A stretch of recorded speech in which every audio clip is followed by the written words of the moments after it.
नमस्ते दोस्त, मैं संतोष फिर से आ गया हूँ एक नए इंटरेस्टिंग वीडियो लेकर कि जो सूरज हमें 4.5 अरब वर्षों से प्रकाश और ऊर्जा देती आ रही है, तो क्या वो हमेशा के लिए हमें प्रकाश और ऊर्जा देती रहेगी? क्या सूरज हमेशा के लिए रहने वाला है? क्या सूरज हमेशा के लिए जलता रहेगा? जी बिल्कुल नहीं, सूरज हमेशा के लिए नहीं रहने वाला है। जिस प्रकार हम लोग हमेशा के लिए इस पृथ्वी पर नहीं रह पाते और एक दिन हम लोगों का मृत्यु हो जाते हैं, उसी प्रकार सूर्य का भी मृत्यु हो जाएगा और उनका ऊर्जा समाप्त हो जाएगा और वह उसके बाद पृथ्वी को प्रकाशित नहीं कर पाएगा। और यह सब कब होगा और यह सब कैसे होगा? क्या उस वक्त मनुष्य पृथ्वी पर रह पाएंगे? क्या उस वक्त हमारी पृथ्वी रह पाएगी? और उस वक्त पृथ्वी पर रहने वाले मनुष्य को कैसा महसूस होगा? चलिए इन सारी बातों को समझाने से पहले आपको पता होगा कि सूर्य एक प्रकार का तारा ही है और तारा हमारी पृथ्वी से काफी दूर होते हैं, इसलिए उनकी रोशनी हमारी पृथ्वी तक नहीं पहुंच पाती। अगर हम माने तो पृथ्वी का सबसे नजदीक का तारा सूर्य ही है, जो हमें प्रकाश और ऊर्जा प्रदान करती है। और सूर्य इतना बड़ा है कि हमारे पृथ्वी के जैसे 13 लाख पृथ्वी समा सकती है इस सूर्य में, और सूर्य हमारी पृथ्वी के जैसे ही गोल है। तो चलिए सबसे पहले आपको यह समझा दूं कि सूर्य आखिर जलता ही क्यों है। इनको हम एक मोमबत्ती के उदाहरण से समझाते हैं। जिस प्रकार मोमबत्ती जलकर हमें ऊर्जा प्रदान करती है, उसी प्रकार सूर्य भी हमें ऊर्जा प्रदान करती है। जिस प्रकार मोमबत्ती का जलना एक केमिकल रिएक्शन है और यह केमिकल रिएक्शन कम तापक्रम पर होता है, उसी प्रकार सूर्य का जलना एक अलग प्रकार के केमिकल रिएक्शन है। इसे हम न्यूक्लियर फ्यूजन रिएक्शन कहते हैं और यह रिएक्शन बहुत ही अधिक तापमान पर होता है और यह रिएक्शन सूर्य के केंद्र में 1.5 करोड़ सेल्सियस पर होता है, जबकि मोमबत्ती 100 डिग्री सेल्सियस के तापमान पर जल जाते हैं। और जिस प्रकार मोमबत्ती का फ्यूल यानी मोम जलने के बाद खत्म होते रहता है, उसी प्रकार सूरज का भी फ्यूल खत्म होते रहता है और सूरज हर 1 सेकेंड में 6570 लाख टन हाइड्रोजन को हीलियम में परिवर्तन कर देते हैं और ऐसे ही परिवर्तन करता रहता है। तो कैलकुलेशन के हिसाब से यह परिवर्तन 4.5 अरब वर्षों से करता आ रहा है और 5 अरब वर्षों तक और परिवर्तन करेगा।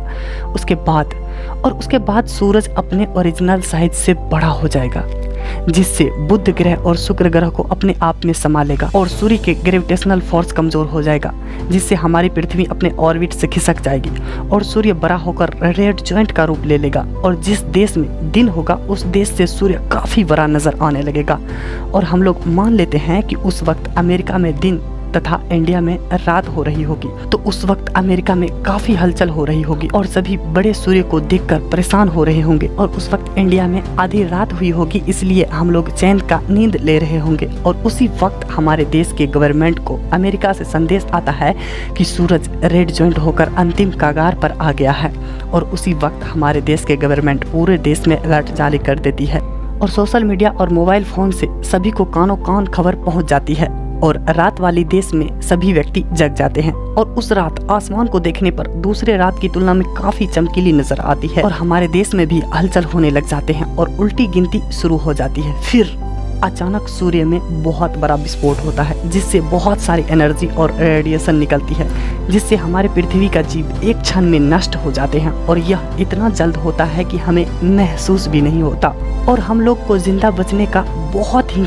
कम चांस होता है। चलिए हम लोग मान लेते हैं कि हमारा देश सूर्य के विपरीत दिशा में होने के कारण हम लोग बच जाते हैं और सूर्य फिर से सिकुड़कर पृथ्वी से भी छोटा हो जाता है।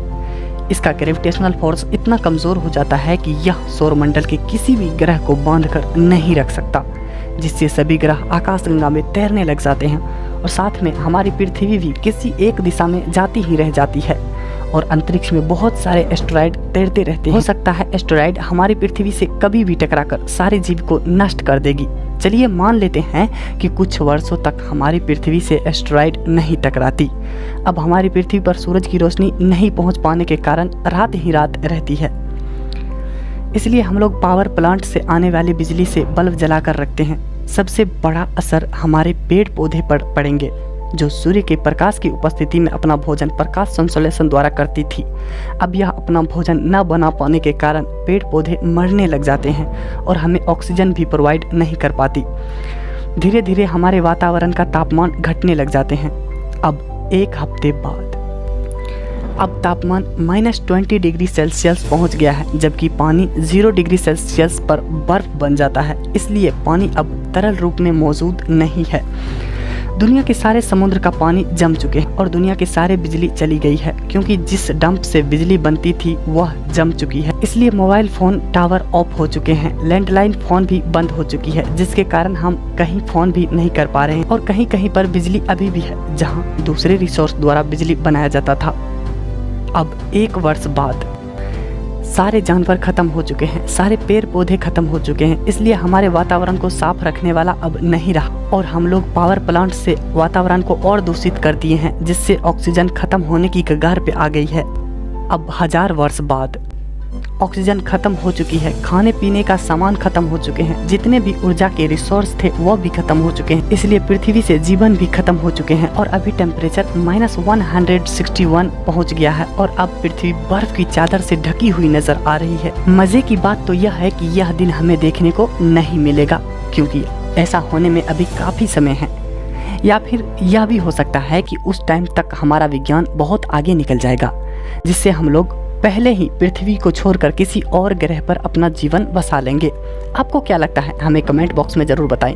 वीडियो अच्छा लगा हो तो लाइक ज़रूर कर दीजिए और ऐसे ही ज्ञान विज्ञान से संबंधित नॉलेजेबल वीडियो के लिए हमारे चैनल को सब्सक्राइब ज़रूर कर लीजिए और हम मिलेंगे नेक्स्ट वीडियो में। तब तक आप अपना ध्यान रखिए और स्क्रीन पर दिखाए जा रहे वीडियो पर क्लिक करके उसे भी ज़रूर देख लीजिए। आपने वीडियो पूरा देख लिया, थैंक्स।